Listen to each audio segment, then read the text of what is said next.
Hi guys, in this video I will show you how to see other viewers on Facebook Story Android. For that you will have to launch your Facebook mobile application. Then you need to provide your email and your password, and you simply need to log in into your account. Now once you're successfully logged in, by default you will be on the home page where you are going to see this stories tab. Now over here you are going to see your story as well.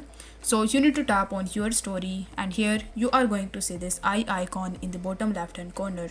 So you will have to tap on this eye icon, and here you are going to see all of the viewers that have already viewed your stories. Now if your story is set as public, which you can see by tapping on this globe icon in the top left hand corner, you will notice that if it is set as public, then it simply means that the other person who are not your friend can also view your stories.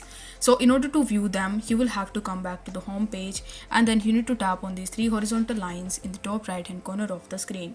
After that you are going to see this gear icon in the top, so you will have to tap on this gear icon. Then you need to tap on the search icon in the top, and then in the search bar you will have to search for stories. Once done, you are going to see this stories section in the top, so you will have to tap on stories. After that, among the given options, you will have to tap on story privacy. Now over here you are going to see this custom tab, so you need to tap on custom, and then you are going to see all of the friends that have access to view your story. But if you want to see who have viewed your stories who is not your friend, then you will have to swipe to the left, and here you are going to see all those other viewers. If the video was helpful, then don't forget to like the video and subscribe to the channel. Thank you so much for watching.